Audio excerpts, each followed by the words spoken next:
You've been told your entire life that buying a home is the smartest financial decision you'll ever make. What if that's the biggest financial lie you've ever been sold? That beautiful house with the white picket fence isn't building your wealth. It's slowly draining it, month after month, while convincing you that you're winning at life. Welcome to the psychology of being house poor, the American dream trap. I'm Tom, and this is Tom Thinks. I'm here to cut through the Wall Street jargon and give you the real talk on your money, even if it hurts your feelings a little bit. If you're someone who's been saving for a down payment, feeling pressure to buy a home, or currently spending more than 30% of your income on housing, hit subscribe and give this video a thumbs up. Now look, let's talk about what I call the American dream trap. From the moment we're born, we're programmed with this narrative. Go to school, get a good job, save for a down payment, buy a house, and then you've made it. That's success. That's stability. That's being a responsible adult. But here's the thing. What if that entire narrative was designed to keep you in financial servitude? Think about it. Who benefits when you buy a house? The real estate agent gets their commission, usually 5 to 6% of the sale price. The bank gets 30 years of interest payments. The government gets property taxes every single year. The insurance company gets their premium. The contractors get paid for maintenance and repairs. Everyone gets a piece of your housing pie except you. Now, I know what you're thinking, Tom, but I'm building equity. I'm not throwing money away on rent. Stick with me here because this is where it gets interesting. Let's do some simple math. Say you buy a $400,000 house with 20% down. That's $80,000 of your hard-earned cash. Your mortgage payment at 6% interest is about $1,900 a month. But that's just a start. Add property taxes, maybe $300 a month. Homeowner's insurance, another $150. Maintenance and repairs experts say you should budget 1 to 2% of your home's value annually. That's $4,000 to $8,000 a year, or $330 to $660 a month. Suddenly, that $1,900 mortgage is actually closer to $2,800 a month. But wait, there's more. You had to pay closing cost, another 2 to 5% of the purchase price. That's $8,000 to $20,000 upfront that you'll never see again. And if you sell in less than 5 to 7 years, you'll likely lose money after accounting for all these costs and the real estate commission. Here's what most people don't realize. Your primary residence doesn't generate income. It only consumes it. Every single month, money flows out of your pocket to keep that roof over your head. That's the definition of a liability, not an asset. An asset puts money in your pocket. A liability takes money out. And your beautiful dream home? It's taking money out every single month. The psychology is even more insidious. Once you buy that house, you become emotionally invested. You decorate it. You make memories there. You tell yourself it's yours. And that emotional attachment makes it incredibly difficult to make rational financial decisions about it. You'll pour money into renovations that don't increase the value.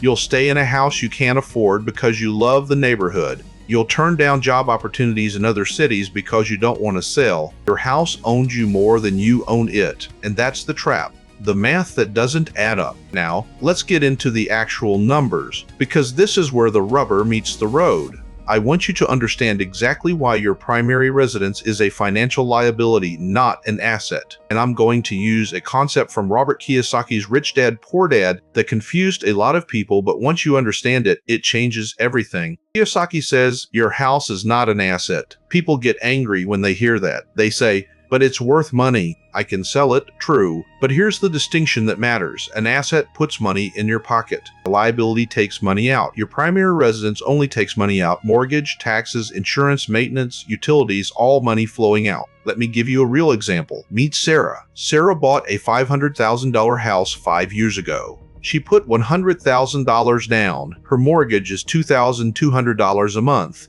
Taxes are $400. Insurance is $200. Maintenance averages $500 a month. That's $3,300 a month going out. Now, Sarah's house appreciated. It's now worth $600,000. She's thrilled. She made $100,000 in equity. Or did she? Let's do the actual math. Over 5 years, she paid $198,000 in mortgage payments. Only about $40,000 of that went to principal. The rest? Interest to the bank. She paid $24,000 in property taxes, $12,000 in insurance, $30,000 in maintenance and repairs. Makel, that's $264,000 in costs. If she sells for $600,000, she pays 6% commission, $36,000. Closing costs another $10,000. She walks away with about $554,000. She still owes $360,000 on her mortgage, so she gets $194,000 cash. But remember, she put $100,000 down initially, so her actual profit is $94,000 over 5 years. That's about $18,800 per year. Not bad, right? Except she paid $264,000 in costs during those 5 years. Her net cash flow was negative $170,000. She had to come up with that money from her job. The house didn't generate it. The house consumed it. And here's the kicker. If she had rented a similar place for $2,500 a month, she would have paid $150,000 in rent over 5 years. But she would have kept her $100,000 down payment invested. If that $100,000 had been in the stock market averaging 7% returns, it would be worth about $140,000 after 5 years. Plus, she would have saved the difference between her housing costs and rent about $800 a month. That's $48,000 saved. So the rental scenario gives her $188,000 versus her home ownership scenario of $194,000. Basically the same outcome, but with way less risk, way less stress, and way more flexibility. This is the math that nobody shows you. The real estate industry wants you to focus on appreciation. They don't want you to add up all the costs. They don't want you to calculate opportunity cost. They want you emotionally invested so you don't do the math. And here's another psychological trap, the sunk cost fallacy. Once you've poured money into a house, you feel like you have to keep going. You've already spent so much, what's a little more? That new kitchen will increase the value, except most home improvements don't return 100% of their cost. That $50,000 kitchen renovation might only add $30,000 to your home's value. You just lit $20,000 on fire. Your house isn't building wealth, it's consuming it. And the longer you stay, the more it consumes. The rental property illusion. Now, this is where people get really confused. I just told you your primary residence is a liability. But what about rental properties? Aren't those assets? And if they are, why wouldn't I just buy a rental property instead of a personal home? Good questions. Let's break this down. First, understand the fundamental difference. A rental property is a business. Your primary residence is an expense. When you buy a rental property, you're not buying a place to live. You're buying an income-producing machine, or at least that's what it should be. Here's how it works when done right. You buy a property for $300,000. You put 20% down, $60,000. Your mortgage is about $1,400 a month, but you rent it out for $1,800 a month. Now you have $400 a month positive cash flow. Yes, you still have taxes, insurance, maintenance, vacancies. But here's the key difference. The tenant is paying those costs through their rent. The property is generating income that covers its own expenses and puts money in your pocket. That's an asset. But, and this is a huge but most people don't do this math correctly, they buy a rental property where the rent doesn't cover the expenses.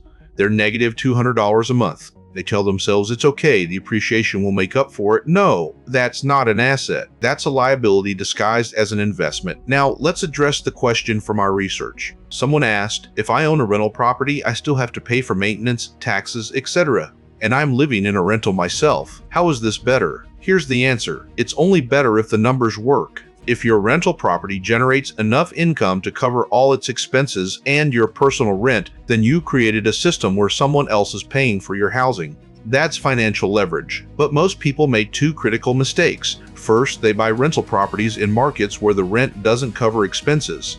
Second, they buy personal homes they can't afford, then try to buy rental properties with whatever money is left. ABL, the smart play? Rent where you want to live. Buy rental properties where the numbers make sense. Live in a modest apartment that costs $1,500 a month. Use your savings to buy a rental property that generates $500 a month positive cash flow.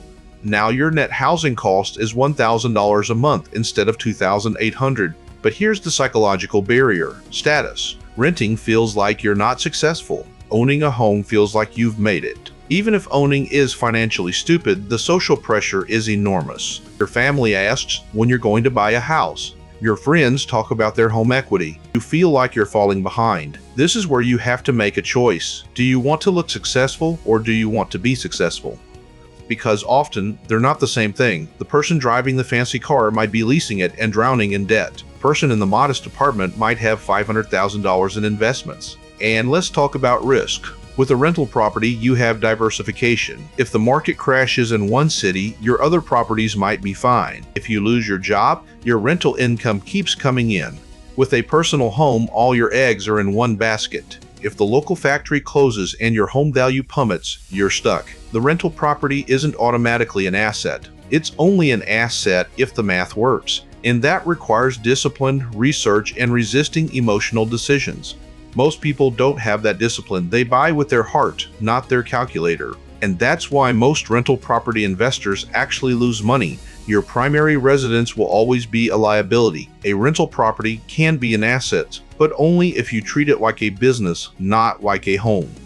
The system's role. Now, to really understand why housing has become such a trap, we need to look at the system itself. And that means talking about the Federal Reserve. Now, I'm not going to get political here. I'm going to explain the mechanics, because understanding these mechanics is crucial to understanding why housing is so expensive and why being house poor has become the norm for so many Americans. The Federal Reserve System was created in 1913. Its main jobs are to promote maximum employment and stable prices, what they call the dual mandate. One of their main tools is controlling interest rates. When the economy is slow, they lower interest rates to encourage borrowing and spending. When inflation is high, they raise rates to cool things down. Here's how this affects housing.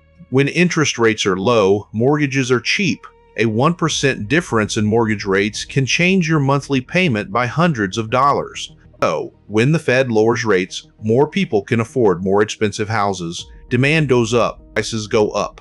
But here's the problem. Wages don't keep up with housing prices, so people stretch further.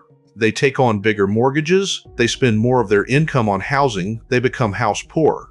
Let me give you some numbers. In 1980, the average home price was about $63,000. The average household income was about $21,000. That's a 3-to-1 ratio. The average home price is over $400,000. The average household income is about $75,000. That's over a 5-to-1 ratio. Housing has gotten more expensive relative to income, much more expensive, and low interest rates masked this problem for years. People could afford the monthly payment on a $400,000 house at 3% interest, but at 7%, suddenly that same payment only buys a $300,000 house. Now, here's what most people don't realize about the Federal Reserve. They're not trying to make housing affordable. That's not their job. Their job is price stability and maximum employment. If housing prices need to crash to achieve those goals, they'll let it happen. They proved that in 2008. And speaking of 2008, let's talk about the other way the system encourages housing speculation: mortgage-backed securities. Banks used to keep mortgages on their books. If you defaulted, they lost money, so they were careful about who they lent to. Then they figured out they could bundle mortgages together and sell them as investments. Suddenly, the bank that originated your mortgage didn't care if you could pay it back. They'd already sold it to someone else. This led to subprime lending, giving mortgages to people who couldn't afford them. We all know how that ended. The housing bubble burst. Millions lost their homes. The system was bailed out.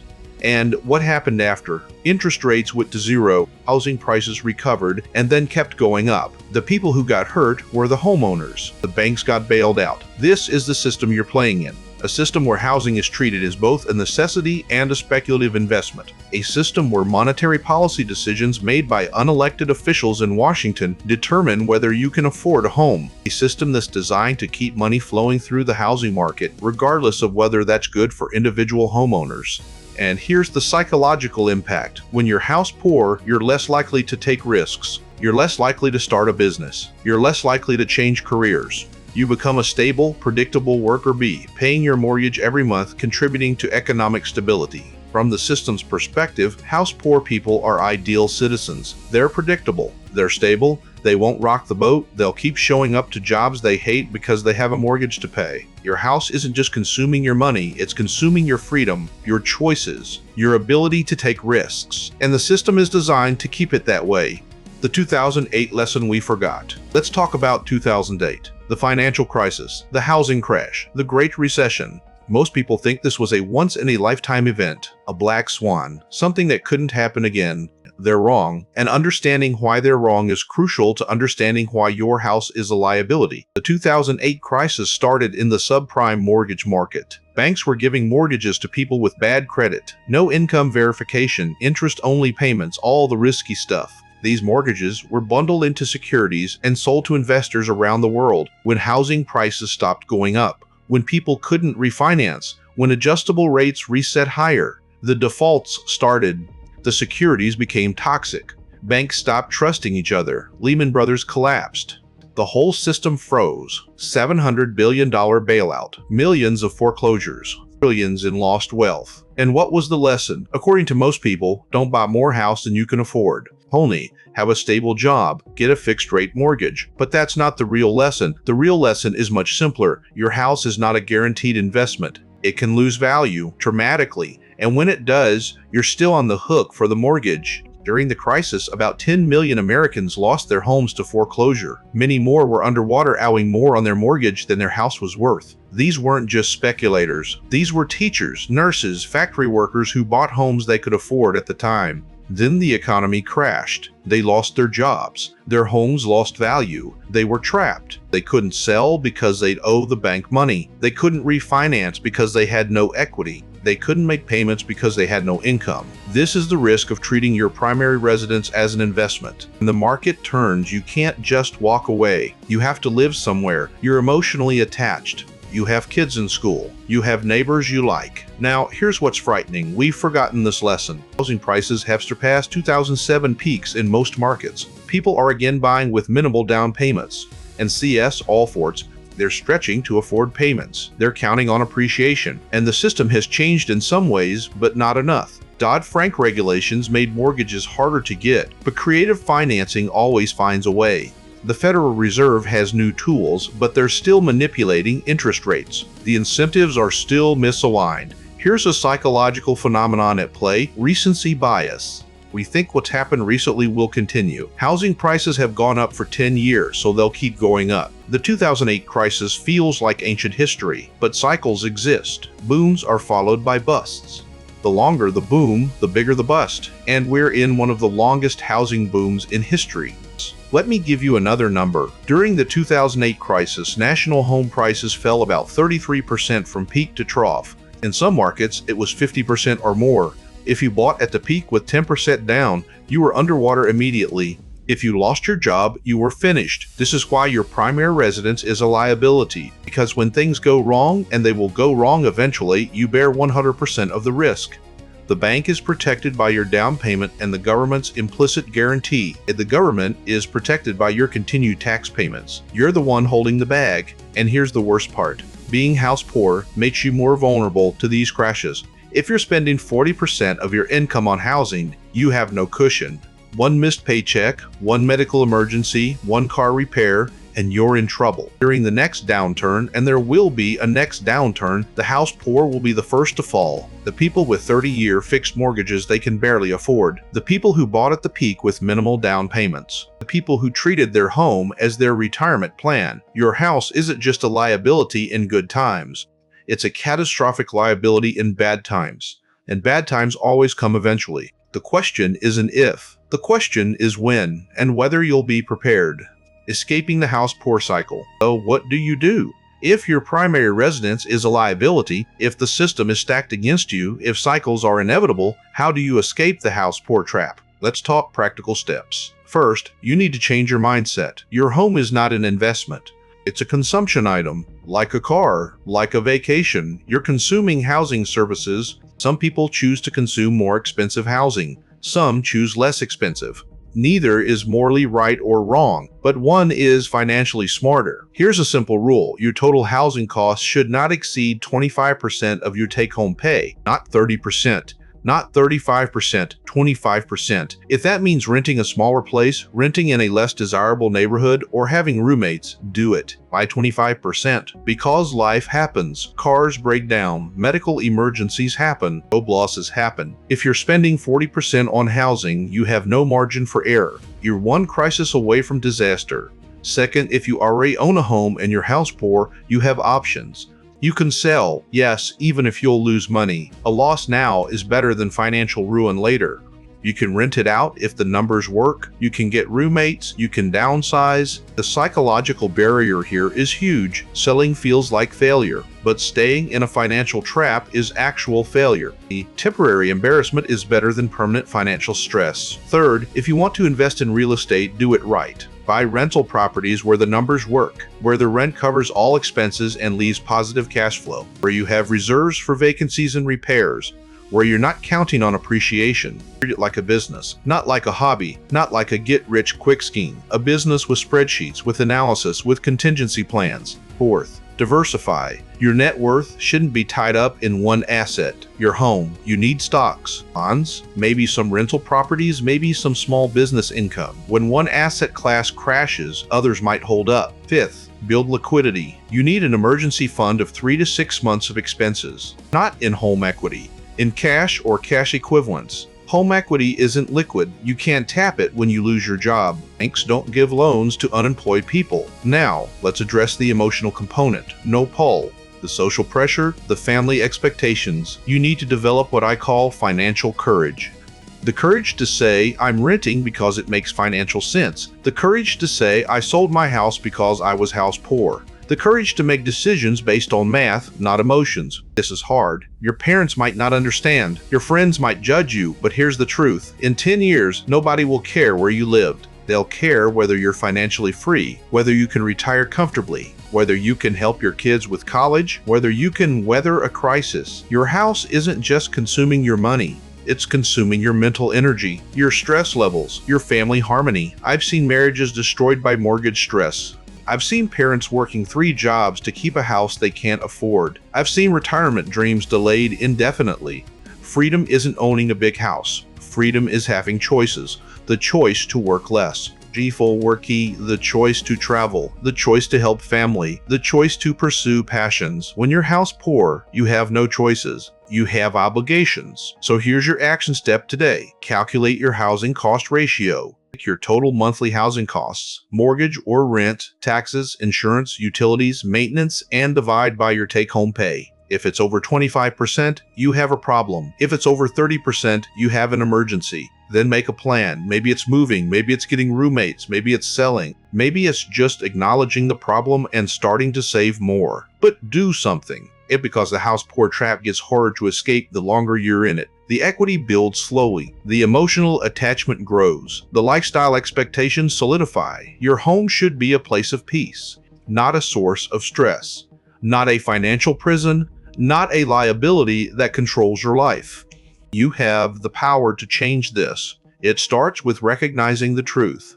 Your house isn't making you rich. It's making you house poor, and house poor is just poor with better furniture. I'm Tom, and this is Tom Thinks. If this resonated with you, hit that subscribe button. We're going to keep having these uncomfortable conversations about money, because the truth might hurt your feelings, but ignorance will destroy your future. See you next time. Found this interesting? Subscribe to the channel. Give this video a like, share it out, and drop your questions or ideas in the comments. Until our next adventure.